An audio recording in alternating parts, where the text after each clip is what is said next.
What's going on, people? We are Tottenham TV here with Brian Daigle and here for your first transfer update of the new year, of the new transfer window. So a happy new year to everyone out there and a happy transfer window to everyone out there as well. You can see the smile beaming on Mr. Brian Daigle's face, and that must mean the transfer window is up and running, right?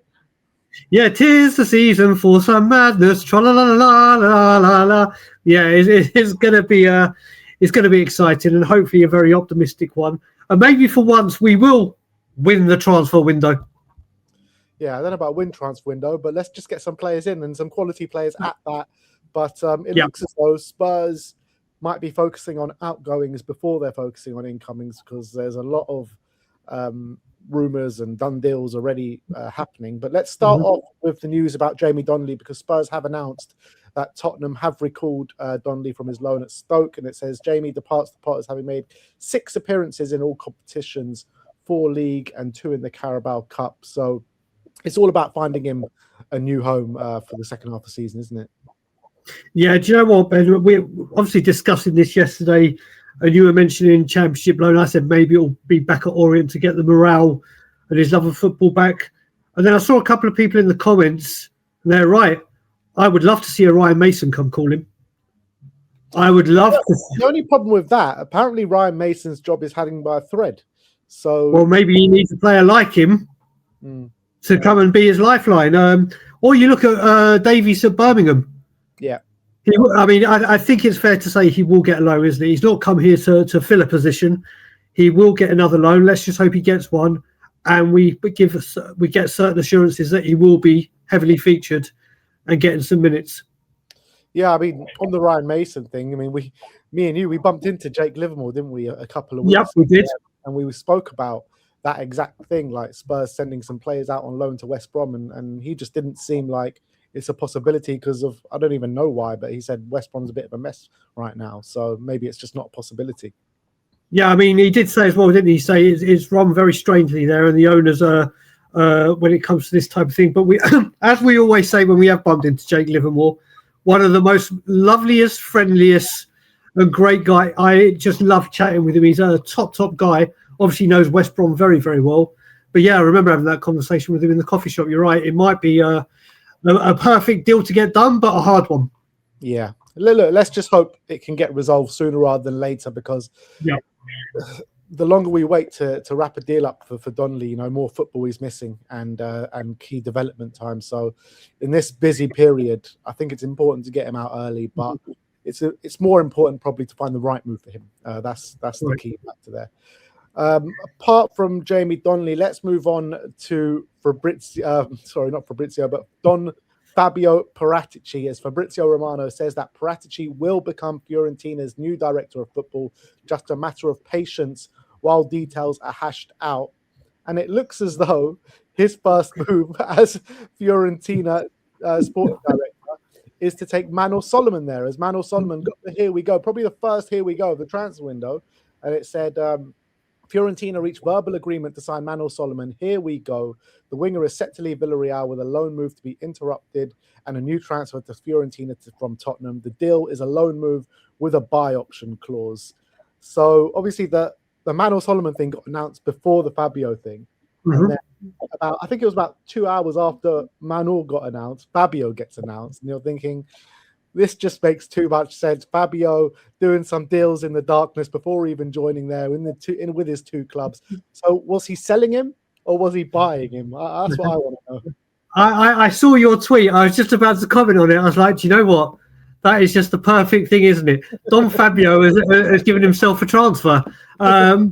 It's incredible how things work. Do you know, it hasn't worked out for Villarreal, has it? It hasn't worked out at all well. I believe he started okay. Yeah. But then it just hasn't worked out, and he's now going to Italy. And wish him well. Hope he does well there. Obviously, it's not going to work at Tottenham. There is that advantage. The option to buy. Let's hope he gets taken up. But he's moving about a bit, isn't he? I still can't believe Leeds didn't take up the option with him. I thought that was going to be the deal, but he's been to Spain and now he's off to Italy.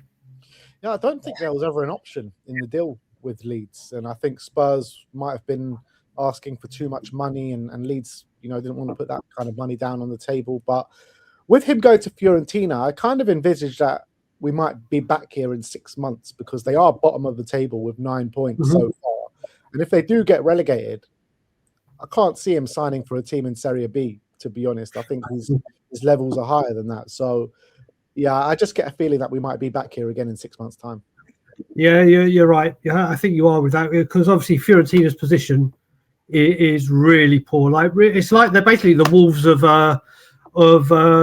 Serie A, aren't they? They're winless. I think they're still winless. So they certainly were a couple. They won last week.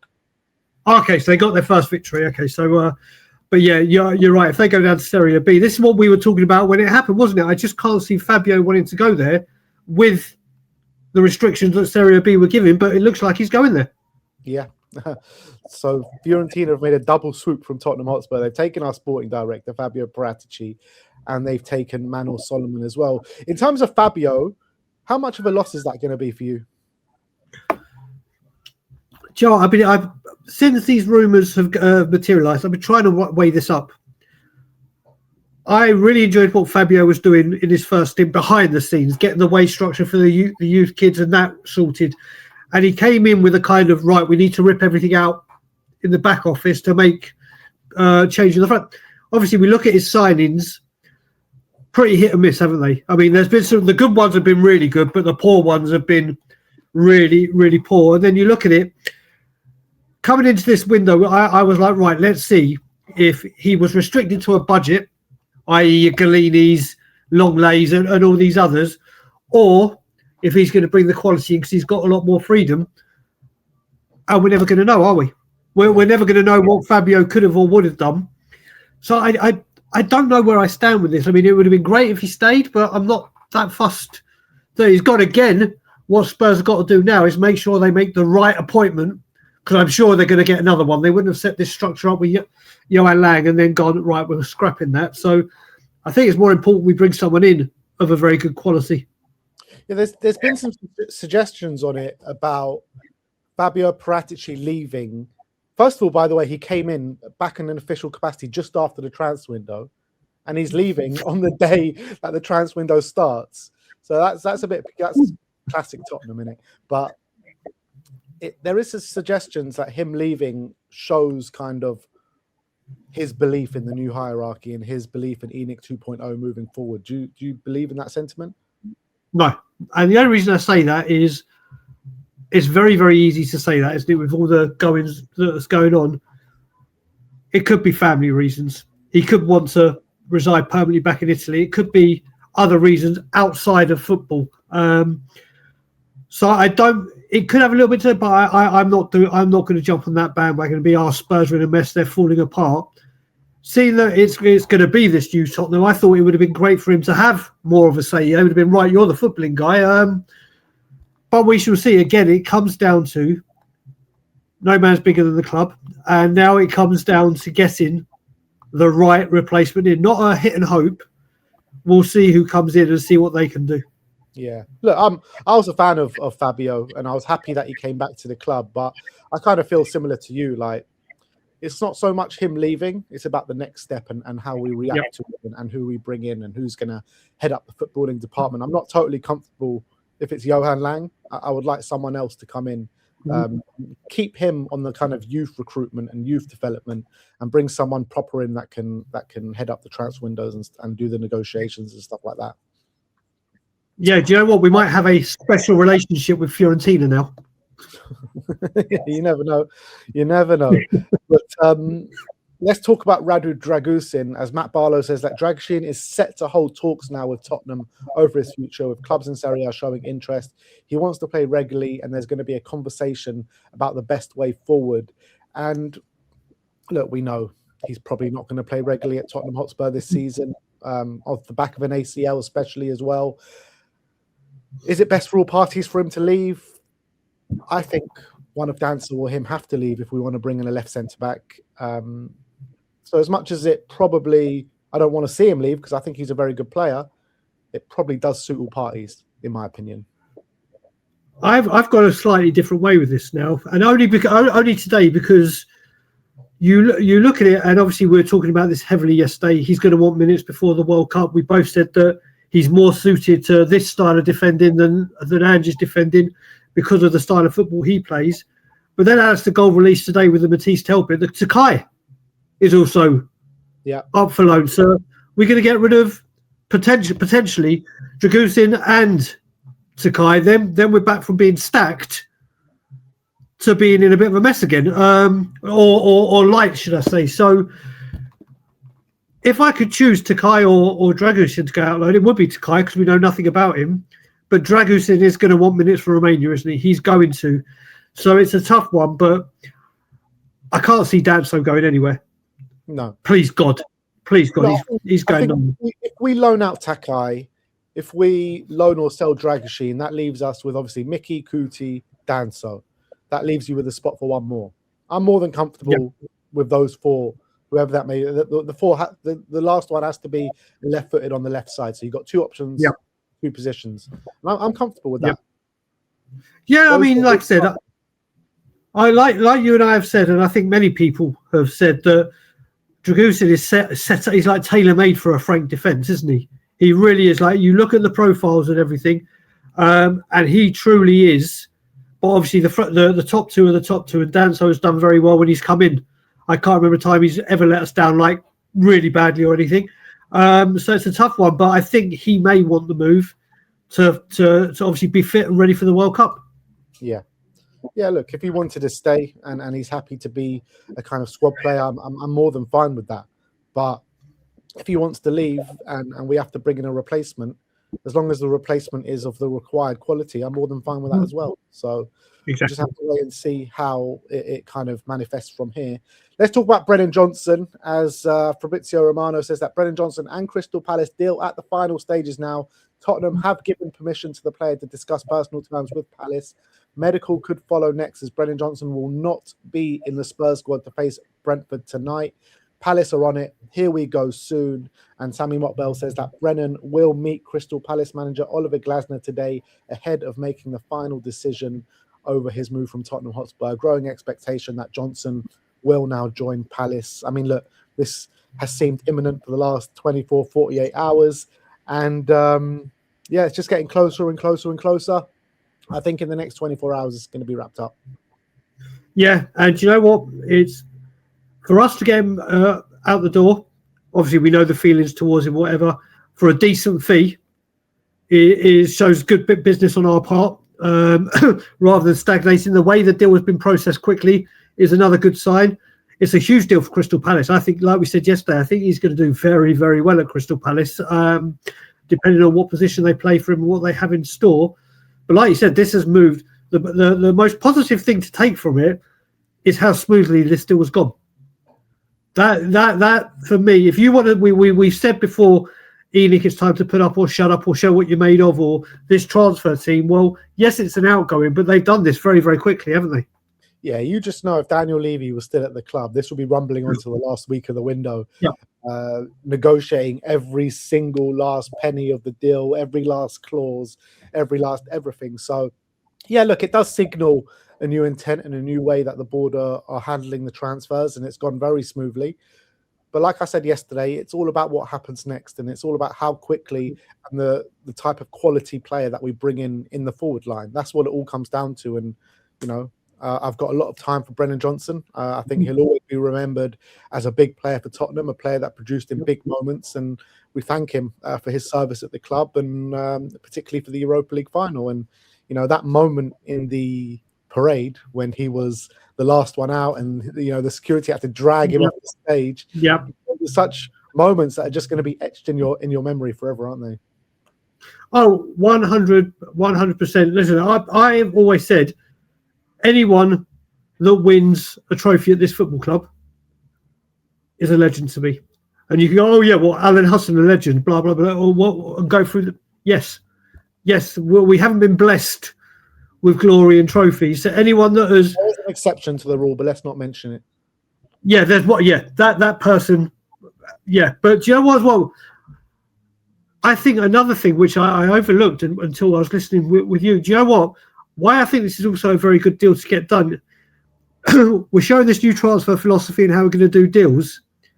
we got to build bridges, and we have had some problems with Crystal Palace in the past, haven't we? The Eze deal, Johnny Bostock, where there's a bit of bad blood from both sides, kind of, and to go get a deal done with a team that you have had discrepancies with and issues with, could that be another signal? I could be putting 2 and 2, making 4, but that's a way to address something.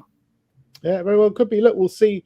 We'll see if it helps us in an attempt to bring in an Adam Wharton at some point. It won't happen in January, but maybe in the summer if we put our money where the mouth is and we can convince him to come. But that's a conversation for another day. But let's hope it does kind of start to build some bridges. And look, we heard in Daniel Levy's tenure at Spurs, he just wound up so many people, so many clubs, and so many clubs just didn't want to deal with Spurs anymore. And hopefully that kind of wipes the slate clean now.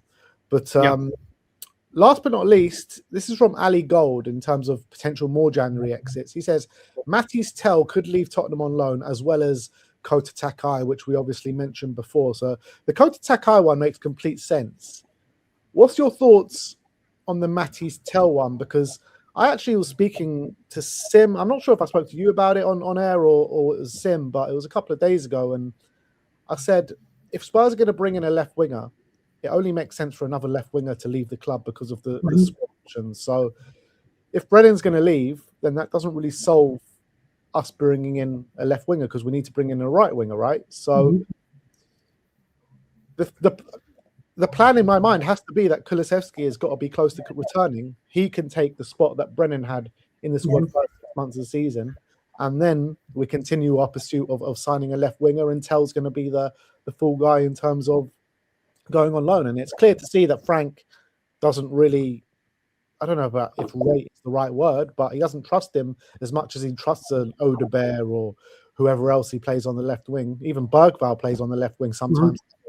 Matisse Tell. So I think this one makes sense. As much as I like Matisse, and I think he's deserved a chance from what he's shown in the Spurs shirt so far this season, if he's not going to be trusted, it's probably best for him to go out on loan, get consistent minutes, develop a bit more, and then come back in the summer. You're right. I've also looked at it thinking, like, do you know what? If he's going to try and develop a left winger and focus on one, is it going to be easier to focus when it's either Odebear there or Tell? You know what I mean? He's got, right, you're my left winger. Rather than trying, obviously you want competition for places, but there are other options.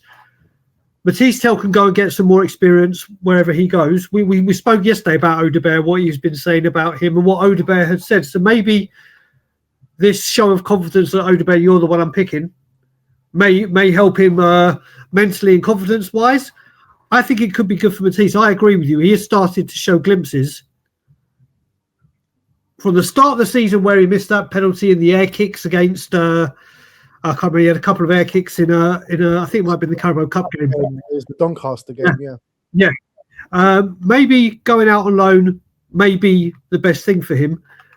But like you said, Kulusevski could be near coming back. But if this happens and we don't know incomings coming in, it does look like a position that we're already lightweight quality. We can be very lightweight numerically. So there is it's never plain sailing, is it? It's just never plain sailing. But we shall see. But Takai, like you said, makes total sense. But maybe one of them going out on loan as Intel or Odebear will benefit the club, because Spurs can focus on just the one, and obviously the other one is getting more football. And I feel sorry for Tell. He came in, it's been here a year. He was hardly used. When he came in, he started, but it was stop-start. And this year, obviously out of the Champions League squad, they're not playing at all, whether people rate him or not. But recently, I think he deserved to go on the left wing. And so did you. And he hasn't got it. So go get some football, mate. Yeah, absolutely. And there has been rumours over the past month or so that Roma have been sniffing around him. So it'll be interesting to see. If he can go to Roma, a big club in Serie A, and get consistent minutes there and do well, then I think that'll do his development the world of good, and he'll come back and fight for a first-team spot next season. But as of now, he's not getting enough minutes. He's not getting a look in. So you may as well go out on loan and just try and develop yourself a bit more. But we have to bring in at least one winger if Tell and Johnson are going. That's the reality. So we'll see how it all pans out. But that is your update as of now, January the 1st. obviously, I think it's going to be an absolute crazy month. If it's this fast already on the 1st with the outgoings, I think this is going to be a crazy window. Probably the most crazy January that we've ever had. That's the way I'm thinking. But even though Januaries are usually quiet, it doesn't seem like this January is going to be quiet. So we'll keep you updated first and foremost here on We Are Tottenham TV. Go and subscribe to Tottenham on Tour as well. You'll see us both on the watch along tonight. So come and join us 7:45 as we build up to the Brentford game, 8 o'clock kickoff. Brian, thank you so much for coming on today. Always a pleasure, Brian.